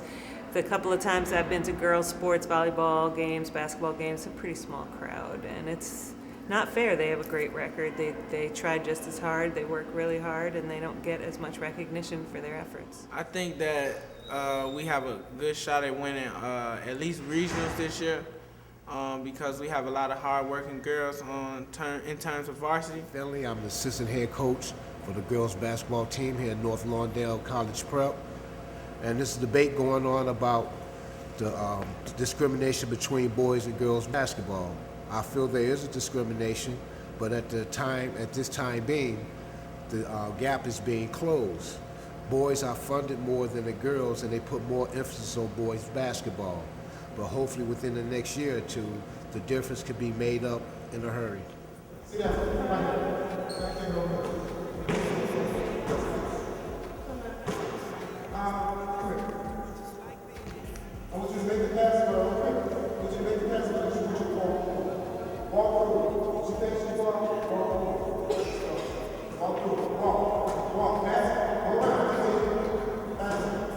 The next question that's being posed was, do I think there's discrimination between the girls' basketball program and the boys' basketball program? I think it is to a certain extent, depending on what the program has. For example, the reason the boys' basketball program is get everything like warm-ups, shoes every year and all that is because we have people on our team in which, companies such as Adidas and Nike, look at them, whatever, and they see they have potential, and because of that, they, give us an opportunity for our whole team to get shoes. So that's why I say it's to a certain extent. Whereas on the girls' part, they may not have a player that, Nike or Adidas may look at or whatever, get them an opportunity to get shoes or whatever. So that's why I said, there is discrimination, but to a certain extent. Hello, my name is Cassandra Baker, and I'm currently a junior at North Lawndale College Prep, and I have been playing basketball since the age of 12. How do I feel about basketball? I love basketball. Basketball is my life. It's everything that I basically live for. They're playing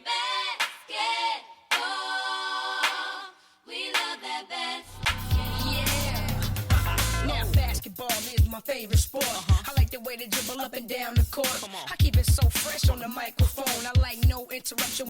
I like slam dunk to take me to the hoop. My favorite play is the alley-oop. I like the pick and roll. I like the give and go. And it's basketball. Bow wow, let's go. All around the world. Yeah, to the beach, y'all.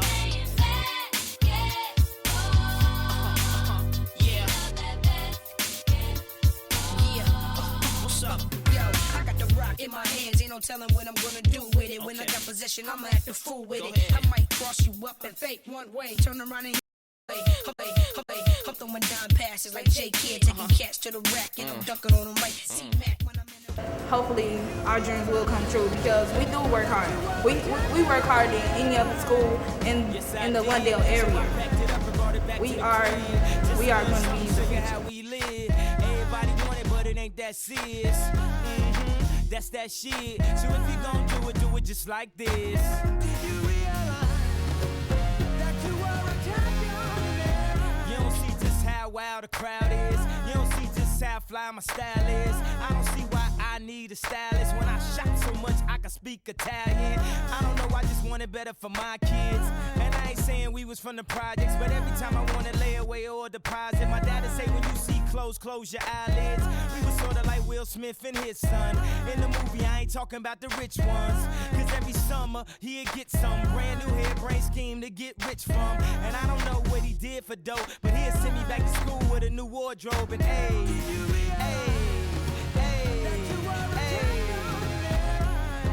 I think he did when he packed it up and brought it back to the crib. Just a little something, show you how we live. Everything I wanted, man, it seems so serious.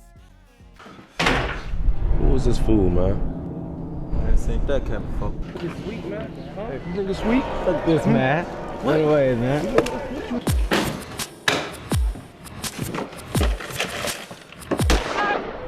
Somebody help me! Somebody help me, please! One of my phones, man. Hey, little bro. What's going on with you, man? Nah, I was messing with you.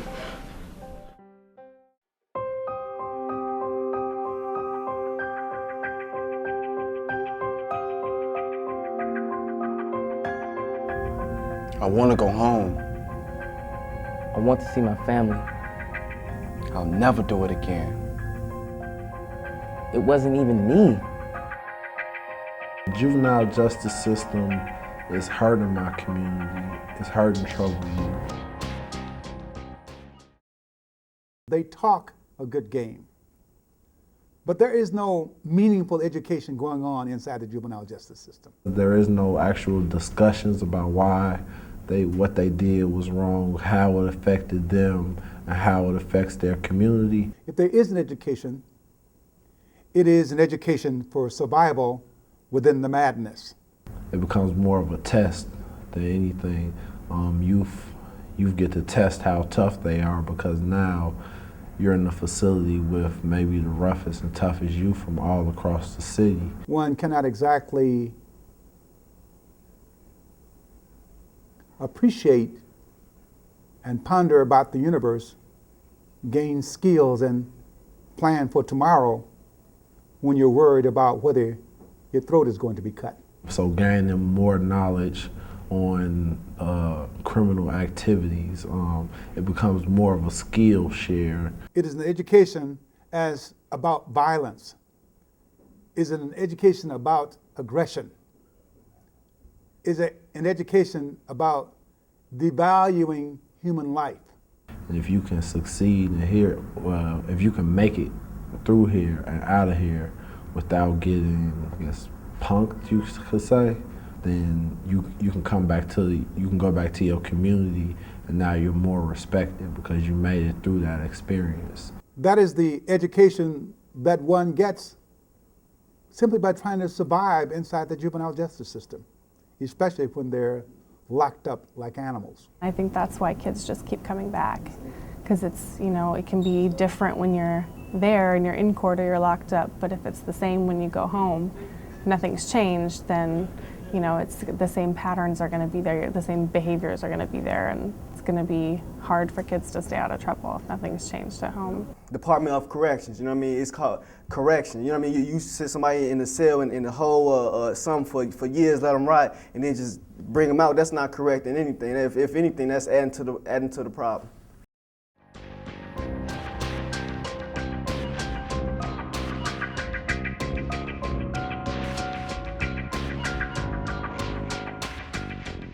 I think the original goals was to establish this parental court, to look at the child's background, to understand what led to the crime that the kid committed. There was also this intention to keep the families together. The whole difference between the adult system and the juvenile system is that the juvenile system is supposed to be more geared towards rehabilitation. It's not supposed to be punitive or not supposed to be based on punishment. A century ago, kids were really not treated as children. They were treated as adults. And what that meant is that if a kid committed a crime, they were sent to prison. And we know today that there's a lot of issues with that when kids are sent to adult prisons. 17 and under, they might be considered a juvenile. So if they're 17 and it's a misdemeanor, which means a lower level offense, then they're a juvenile. If they're 16 and under for a felony offense, they're considered a juvenile. So at 17, you could be either a juvenile or adult in the court system. So any bright line rules about juveniles being tried as an adult I find really problematic because they're not adults. And there's a lot of scientific research out there differentiating just the mental capacities of teenagers versus adults. They aren't able to appreciate consequences or right and wrong or things like that at the same level that adults are. So there's a lack of understanding of consequences, which is just partially because that's how juveniles' minds, they haven't formed that type of consequence-oriented type of thinking.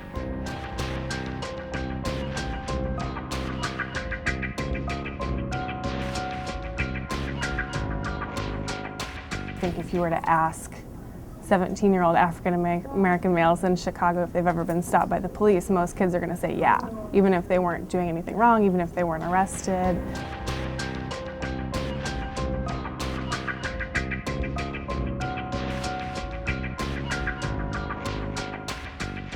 So education is closely connected to the juvenile justice piece because young people are getting locked up in school at an exponential rate. Every day, more and more juveniles and youth are going to jail. So when kids get into trouble, kids get into fights, they go straight to the police room. They go and get arrested. And they end up in the detention center. We call that the school to prison pipeline because kids are going straight from school to jail. The lower class get forgot about. We get the worst education. We get the worst teachers, we get the worst jobs, and they expect us to make a miracle out of nothing. You can't ignore the fact that the vast majority of kids that are down at the juvenile court and that are locked up in the juvenile detention center are young African American males that are coming from lower income households. And I think it sort of affects it on both sides of things because I think that being a young African American male in Chicago makes you more likely to get stopped by the police, whether or not you're doing anything wrong. I think that we are at a critical point right now where the system is at a breaking point where we have a lot of kids who are on the inside and a lot of marginalized groups are overrepresented in the system right now. And so we need to kind of break through that cycle and try and imagine a new system or abolish it and come up with something new to really help the future, to help kids.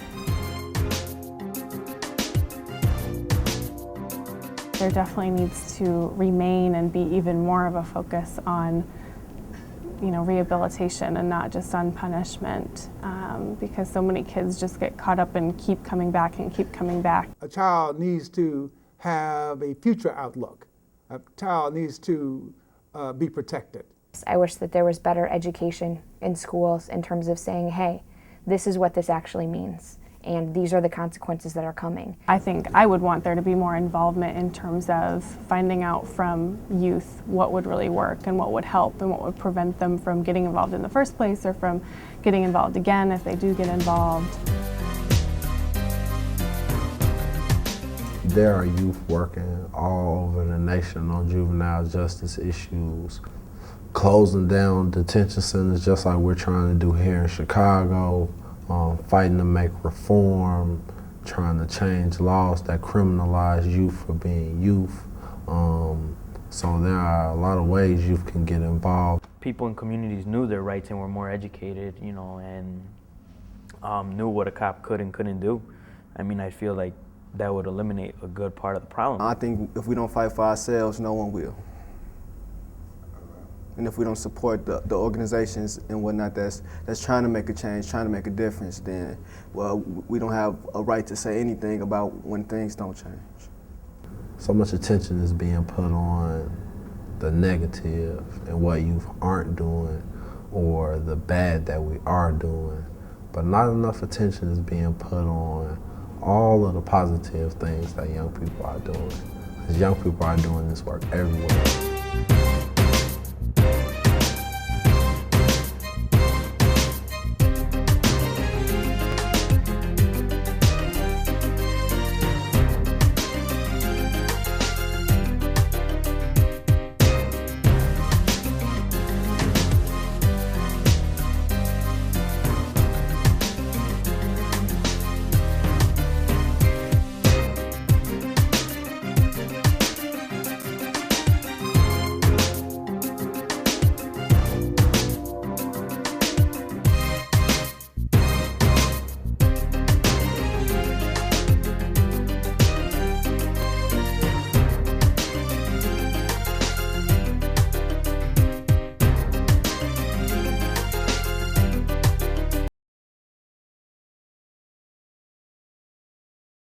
Hello and welcome to FSM News. I'm Amane Winston. And I'm Jamie Stubbs.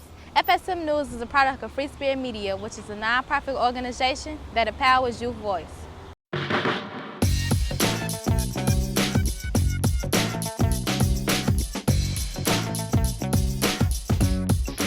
The summer crew at Yellow Cali Arts Reach program is adding new murals to Pilsen.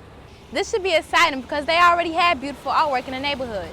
This urban artwork brings life to the community. Here's Dominique Spencer with the story. At Yellow Cali, teens are creating 3 new murals and a mosaic in Pilsen. If you don't know about mosaics, it's when you take a bunch of different fragments of you can use anything and put them together so that they create an image. There is more to these murals than what meets the eyes. The latest creation have a special meaning and purpose. They describe who you are in the community and struggles you go through. Like if you look at them, like you could read a mural and it talks to you in various ways. It's just not one thing. You could like interpret it your own way. So I think they talk to everyone.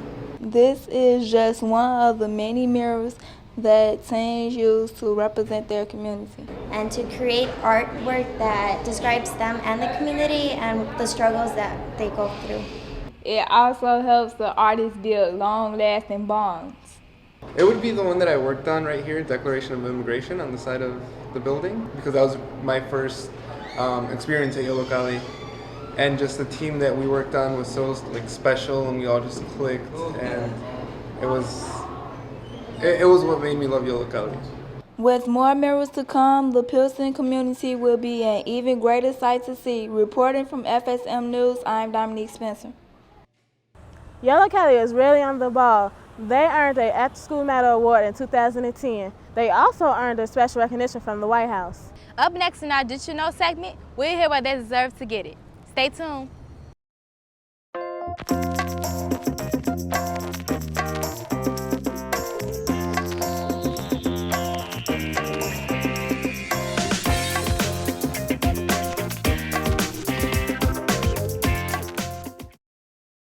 Welcome back to FSM News. Thanks for staying with us. Yellow Cali has been helping youth since 1997. In those 15 years, they've made a lot of achievements. Here's Quentin Moss with the facts. Did you know that Yellow Cali serves over 3,000 youth since it began in 1997? Since its inception, students have created more than 30 public murals. Did you know that Michelle Obama awarded Yellow Cali with the Arts and Humanities Youth Program Awards in 2011? This award officially named as a nationally award-winning program. Yellow Cali is really on the road with their fun, modest skate shop. Yellow Cali teens learn to create showstopper designs and become skateboard artists. Check out the story with FSM's Dakota Brown. The Modest Skateboard Shop in Forest Park is more than just a store. They collaborate with Yellow Cali Arts Reach to host special activities for teens. I've actually been running the Art of Skateboarding program for going on 6 years now. Started as kind of a half woodshop class, half art class. Kind of giving kids the opportunity to learn about skateboarding as a sport, an art, and most importantly, a business. It's crazy. I mean, I get to sit in a skate shop all day, looking at skateboarding stuff, watching skate videos, and designing a skateboard. It's pretty cool.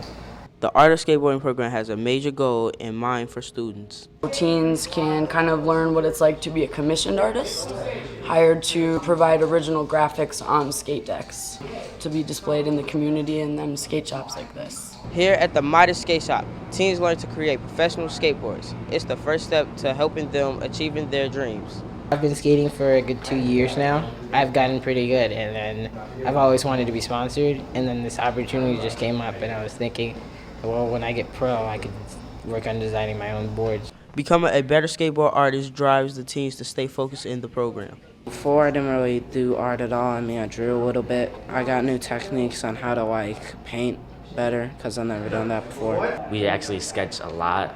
I probably have 6 or 7 sketches already in my book. We just make our art more professional. Reporting for FSM News, I'm Dakota Brown. Yellow Cali is really the place to be. That's right, the program has everything from art to a poetry class. That's cool. Up next, we'll give you a scoop on their plan to wrap up the summer. Stay tuned. Are you looking for something creative to do? Well, come participate in Yellow Cali's Open Studio, where you can create murals, or build sculptures, and even learn to draw.